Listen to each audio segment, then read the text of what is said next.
Friends, एक बार फिर से स्वागत है आपके अपने YouTube channel fast track study में। तो हम लोग पॉलिटी पढ़ रहे थे, तो हमने संविधान का निर्माण कैसे हुआ था, तो इसकी जो बैकग्राउंड था इसके बारे में पढ़ रहे थे। तो उसी के आगे पढ़ेंगे, ये हमारा लेक्चर नंबर तीसरा होगा। तो अभी तक हमने पढ़ा था कि किस तरीके से जो सिराजुद्दौला था वो 146 अंग्रेज़ों को एक कोठरी में बंद कर देता है, जिसको काल कोठरी की घटना या कांड कहते हैं। ठीक है। तो इसी के बाद अंग्रेज़ों ने जो रॉबर्ट क्लाइव था, जो मद्रास में शासन कर रहा था या वहाँ संभाल रहा था, तो उसको बंगाल भेजते हैं। तो इसी के बाद भारत का जो बहुत इम्पोर्टेंट युद्ध होता है, प्लासी का युद्ध, वो होता है बैटल ऑफ प्लासी 1757 में रॉबर्ट क्लाइव और सिराजुद्दौला के बीच। तो ये युद्ध रॉबर्ट क्लाइव कैसे जीता था? उसने मीर जाफ़र और राय दुर्लभ को अपनी तरफ कर लिया था। तो इन्हीं की गद्दारी की वजह से जो सिराजुद्दौला था वो हार गया बैटल ऑफ प्लासी में, और यहीं से अंग्रेज़ों के पैर जमना स्टार्ट हो गए। ठीक है। तो जब सिराजुद्दौला प्लासी के युद्ध में मारा गया, तो बंगाल का अगला नवाब बना दिया गया मीर जाफ़र को। तो आइए अब मीर जाफ़र से पढ़ते हैं। तो मीर जाफ़र का जो शासनकाल था वो 1757 से 1760 तक है। और जब तक यह बंगाल का नवाब रहा, तब तक अंग्रेज़ों का खिदमतगार बन के रहा। मतलब अंग्रेज़ों का खुशामती करता रहा, और अंग्रेज़ों के बेहद फ़ायदा हुआ मीर जाफ़र से। लेकिन 1760 में मीर जाफ़र और अंग्रेज़ों के रिश्तों में कड़वाहट आई, और इसीलिए अंग्रेज़ों ने मीर जाफ़र को बंगाल के नवाब के पद से हटा दिया, और इसी के दामाद को बंगाल का अगला नवाब बना दिया। ठीक है। तो 1760 में मीर जाफ़र को हटा दिया जाता है। तो इसके बाद बनता है मीर कासिम, जो कि दामाद था किसका? मीर जाफ़र का। तो 1760 से 1763 तक। तो मीर जाफ़र तो अंग्रेज़ों का खिदमतगार था, लेकिन मीर कासिम नहीं था। ठीक। अब अंग्रेज़ों को मीर कासिम के बारे में ज़्यादा पता नहीं था कि ये हमारे फेवर में काम करेगा कि नहीं। लेकिन जब इसको बना दिया गया, तो ये इतना खिदमतगार साबित नहीं हुआ जितना कि मीर जाफ़र हुआ। तो मीर कासिम अच्छी तरीके से जानता था कि अंग्रेज़ों को अभी ही नहीं रोका गया तो अनस्टॉपेबल होंगे, अनकंट्रोल होंगे, और इन्हें रोका जाना मुश्किल होगा। मतलब वो समझ रहा था कि अगर अंग्रेज़ों को अभी नहीं रोकेंगे तो आगे चलकर ये भारत के लिए खतरा साबित हो सकते हैं। तो इसीलिए मीर कासिम तुरंत अपनी राजधानी को मुर्शिदाबाद से मुंगेर स्थानांतरित कर लिया। और मुंगेर ये बिहार का एरिया है, बिहार का एक मतलब प्रांत था। और वहीं पर एक तोपखाना बनाकर अपनी सेना को संगठित करना शुरू किया। अब ये जो था मीर कासिम, अब ये समझ रहा था कि आगे चलकर हो सकता है अंग्रेज़ों से युद्ध लड़ना पड़े, तो उसके लिए वो पहले से ही तैयारी करने लगा। क्योंकि वो चाहता था कि अंग्रेज़ों को भगाना, इसलिए तो वो तैयारी करने लगा। कहाँ पर? मुंगेर में। तो मुंगेर में उसने तोपखाना बनाकर अपनी सेना को संगठित करना शुरू किया। और जब अंग्रेज़ों को यह बात पता चली, तो अंग्रेज़ों ने मीर कासिम पर अटैक कर दिया। ठीक। और मीर कासिम बंगाल से भाग खड़ा हुआ, और बंगाल से भागकर चला गया अवध। अवध के नवाब की शरण में जाकर, जो उस समय शुजाउद्दौला हुआ करता था। ठीक। तो शुजाउद्दौला के पास चला गया, और 1763 में एक बार फिर से बंगाल का नवाब बना दिया गया मीर जाफ़र को। तो एक बार फिर से मीर जाफ़र नवाब बना दिया गया। मीर कासिम अवध के नवाब के पास गया, और अवध के नवाब के पास ही जाकर उसने भारत के मुग़ल बादशाह और अवध के नवाब के साथ गठबंधन करके अपनी एक अलायंस तैयार की, अपनी एक सम्मिलित सेना तैयार की, और अंग्रेज़ों के साथ एक बार फिर से कोशिश की गई। ठीक है। मतलब एक बार हम फिर अंग्रेज़ों के साथ युद्ध लड़ते हैं, तो इस बार कौन कौन किसके किसके बीच में? मतलब जो मीर कासिम था वो अवध के नवाब जो शुजाउद्दौला थे उसके साथ मिलके, और शाह आलम के साथ मिलकर इन तीनों ने अपनी एक सेना बनाई, और युद्ध लड़ा गया हेक्टर मुनरो के खिलाफ, जो अंग्रेज़ों का एक सेनापति हुआ करता था। ठीक। तो अंग्रेज़ों ने इस युद्ध को कहते हैं बक्सर का युद्ध। 1764 में लड़ा गया बक्सर का युद्ध। अंग्रेज़ों ने बक्सर के युद्ध में तीनों शासकों की सम्मिलित सेना को पराजित किया, और यहीं वो निर्णायक युद्ध, जिस युद्ध को जीतने के बाद पूरे के पूरे बंगाल पर अधिकार हुआ अंग्रेज़ों का। उस समय अंग्रेज़ों का बंगाल का गवर्नर हुआ करता था रॉबर्ट क्लाइव। तो रॉबर्ट क्लाइव ने 1765 से 1772 तक लगाया बंगाल में द्वैध शासन, डायरकी इन बंगाल। और यह नियम बना दिया गया कि अब बंगाल के लोग एक नहीं बल्कि दो टैक्स पे करेंगे। डायरकी का मतलब होता है कि जो वहाँ पे शासन करेगा उसको तो देंगे, मतलब वो उन्हीं लोकल जो वहाँ का राजा होगा उसको देंगे, और दूसरा एक और टैक्स देंगे वो अंग्रेज़ों को देंगे। इसी को डायरकी बोलते हैं।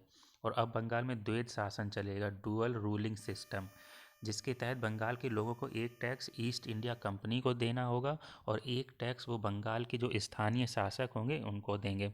और जो टैक्स बंगाल के स्थानीय शासक को जाएगा उसका भी 81% पार्ट ईस्ट इंडिया। अच्छा देखो यहाँ पे, मतलब जो हम लोग स्थानीय शासन को जो टैक्स देंगे उसका भी 81% उस शासक को, अंग्रेज़ों को देना पड़ेगा। मतलब डबल फ़ायदा यहाँ से ईस्ट इंडिया कंपनी वाले टैक्स वसूल कर रहे थे, जनता से भी कर रहे थे और जो वहाँ शासन करेगा उससे भी कर रहे थे। क्योंकि बंगाल सबसे अमीर और समृद्ध राज्य था, इसलिए अंग्रेज़ों ने बंगाल पर अधिकार करके वहाँ पर द्वैध शासन लगाया। क्योंकि रॉबर्ट क्लाइव का उद्देश्य था ज़्यादा से ज़्यादा धन लूटना बंगाल से। फिर 7 साल तक द्वैध शासन चला और वो बंगाल जो भारत का सबसे अमीर और संपन्न राज्य हुआ करता था उसे लूट लूट कर सबसे गरीब राज्य बना डाला।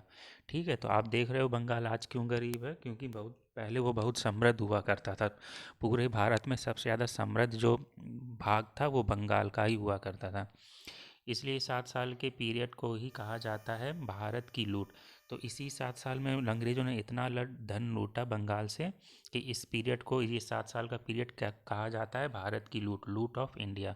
लेकिन जब यह बात लंदन पहुंची तो ब्रिटिश संसद में पहुंची तो ब्रिटिश सरकार ने देखा कि हमने ईस्ट इंडिया कंपनी को भारत में व्यापार करने की परमिशन दी है, लेकिन व्यापार की जगह वो लोग अपना प्रशासन चला रहे हैं और गलत तरीक़ों से, अवैधानिक अवैधानिक तरीक़ों से लूट घसोट करके बंगाल में, और जितने भी ईस्ट इंडिया कंपनी के अधिकारी हैं वो सारे के सारे भ्रष्ट हो चुके हैं। इसीलिए ब्रिटिश गवर्नमेंट के द्वारा पहली बार यह डिसाइड किया गया कि अभी तक तो ईस्ट इंडिया कंपनी में हमारा कोई भी डायरेक्ट इन्वॉल्वमेंट नहीं था, लेकिन अब हम ईस्ट इंडिया कंपनी में हम डायरेक्ट इन्वॉल्वमेंट सुनिश्चित करेंगे और अब हमारे ही द्वारा बनाए गए नियम और कानूनों से ही ईस्ट इंडिया कंपनी भारत में प्रशासन चलाएगी।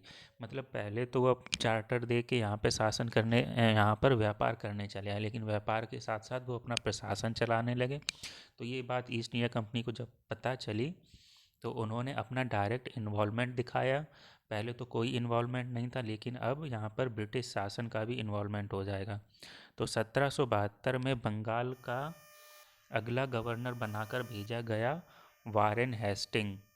ठीक है, तो इसी को वारेन हेस्टिंग ने आकर 1772 में बंगाल के द्वैध शासन का अंत किया। क्योंकि यहाँ पे देख रहे थे द्वैध शासन में बहुत ही ज़्यादा दिक्कत हो रही थी यहाँ के लोगों को, तो उसको ख़त्म किया गया। वो एक तरीके से हम लोगों का शोषण कर रहे, तो शोषण को रोकने के लिए वारेन हेस्टिंग जब 1772 में आया तो उसने द्वैध शासन को ख़त्म कर दिया। और जब बंगाल के द्वैध शासन का अंत हुआ 1772 में, तो बस यहीं से शुरू होता है कॉन्स्टिट्यूशन डेवलपमेंट ऑफ इंडिया। तो अब जब वहाँ से द्वैध शासन ख़त्म हुआ और ब्रिटिश शासन जब शासन करने आया, तो जब भी कोई देश शासन करने आएगा तो कुछ रूल नियम से बनाएगा। तो वहीं से शुरुआत होती है कॉन्स्टिट्यूशन डेवलपमेंट ऑफ इंडिया। तो यहीं से भारत का संवैधानिक विकास, और फिर ब्रिटिश सरकार में भेजा सबसे पहला एक्ट, अधिनियम। एक्ट मतलब अधिनियम, तो जिसे 1773 के रेगुलेटिंग एक्ट 1773 के नाम से जानते हैं। तो ये सबसे पहला जो कानून बना हमारे यहाँ वो बना रेगुलेटिंग एक्ट 1773। और अब अंग्रेज़ों के ही द्वारा विभिन्न एक्ट्स और अधिनियम पारित करके भेजे जाएंगे, जिनके तहत ईस्ट इंडिया कंपनी भारत में अपना प्रशासन चलाएगी। ठीक, तो अब ये पूरी भूमिका हमने देख ली। अब हम पढ़ेंगे भारत का संवैधानिक विकास, अब कॉन्स्टिट्यूशन डेवलपमेंट ऑफ इंडिया। तो अब कैसे विकास हुआ। तो सब इसके दो चरण होते हैं। तो सबसे पहले जब कंपनी रूल कर रही थी 1773 से 1857, इसको बोलेंगे कंपनी रूल। तो भारत का जो संवैधानिक विकास है उसको दो भागों में बांटा गया, कंपनी रूल और क्राउन रूल। ठीक, ये क्राउन रूल है यहाँ पर, CROWN, क्राउन रूल। तो इसका जो शासनकाल रहा वो 1858 से 1947। 1857 की जो क्रांति होती है तो वहाँ से क्राउन, इसके बाद क्राउन रूल स्टार्ट होता है। ठीक, तो सबसे पहले कंपनी रूल। तो कंपनी रूल जब भारत में मुग़ल साम्राज्य चल रहा था और भारत में शासन कर रहा था मुग़ल बादशाह जलालुद्दीन मोहम्मद अकबर, तो अकबर के ही शासन काल में 1599 ईस्वी में अंग्रेज़ों का भारत में आगमन हुआ था। सन 1600 ईस्वी में ईस्ट इंडिया कंपनी की स्थापना हुई और भारत में 3 प्रेसिडेंसी या 3 स्थानों पर ईस्ट इंडिया कंपनी ने अपना मुख्यालय बनाकर व्यापार कर रही थी। तो ये मुख्यालय पढ़ चुके हम लोग, क्या क्या थे, बंगाल, मद्रास और बम्बई। तो ईस्ट इंडिया कंपनी के मुख्यालय हुआ करते थे ये, और जिन्हें ईस्ट इंडिया कंपनी की प्रेसिडेंसी कहा जाता था, और प्रत्येक प्रेसिडेंसी में एक गवर्नर हुआ करता था। ठीक, ये 3 प्रेसिडेंसी थी, यहाँ पर एक गवर्नर हुआ करता था और एक डिप्टी गवर्नर हुआ करता था, और उसके अधीन 24 लोग काम किया करते थे, जिन्हें कोर्ट ऑफ डायरेक्टर या निदेशक मंडल या बोर्ड ऑफ डायरेक्टर कहा जाता था। जो कंपनी के बोर्ड ऑफ डायरेक्टर थे, लेकिन ये जो तीनों प्रेसिडेंसी थी, यहाँ पर east India company British crown से या ब्रिटिश सरकार से परमिशन लेकर यहाँ पर व्यापार किया करती थी। मतलब वो अपने देश में जाके वहाँ से परमिशन ले लिया करते थे और यहाँ पर अपना शासन चलाया करते थे। लेकिन ब्रिटिश पार्लियामेंट या ब्रिटिश सरकार का सीधा कोई नियंत्रण अभी तक नहीं था। 1857 की क्रांति के पहले तक डायरेक्ट इन्वॉल्वमेंट नहीं था। ठीक है, और इसीलिए इसको कंपनी रूल बोलते हैं। मतलब ये ईस्ट इंडिया कंपनी रूल कर रही थी, ना कि ब्रिटिश सरकार कर रही थी। तो ईस्ट इंडिया बस वहाँ से केवल वो अपना चार्टर एक्ट ले आया लाते थे, जो कानून पास हो जाते थे। लेकिन सबसे पहले 1773 में ही ब्रिटिश पार्लियामेंट या ब्रिटिश सरकार के द्वारा यह डिसाइड किया गया, यह निर्धारित किया गया कि अब ईस्ट इंडिया कंपनी जो भी भारत में अपना प्रशासन चलाएगी वो हमारे द्वारा ही बनाए गए कानूनों के तहत होगा। तो स्टार्टिंग में तो ये अपने ही रूल चला रहे थे, लेकिन बाद में चार्टर एक्ट बनना स्टार्ट हुए 1773 के बाद। ठीक, और पहला आया 1773 में द्वारा बनाए गए जो लिखित कानून होंगे उसी के तहत ईस्ट इंडिया कंपनी भारत में व्यापार करेगी। इसलिए ईस्ट इंडिया कंपनी पर सीधा नियंत्रण स्थापित करते हुए ब्रिटिश सरकार के द्वारा सबसे पहला जो एक्ट पारित हुआ वो हुआ 1773 में, जिसे 1773 के रेगुलेटिंग एक्ट के नाम से जानते हैं। तो इसी 1773 रेगुलेटिंग एक्ट पढ़ेंगे। ठीक, तो इसको नेक्स्ट वीडियो में देखते हैं। अब हम स्टार्ट करेंगे, अब मेन जो पॉलिटी स्टार्ट हो रही है यहाँ से। एक्चुअली अभी तक भूमिका चल रही थी, अब यहाँ से पॉलिटी, मेन जो पॉलिटी है वो स्टार्ट होगी। तो मिलते हैं नेक्स्ट वीडियो में। और अगर आपको ये चीज़ें अच्छी लग रही हैं तो चैनल को सब्सक्राइब करिए, ज़्यादा से ज़्यादा शेयर करिए। Okay, thank you.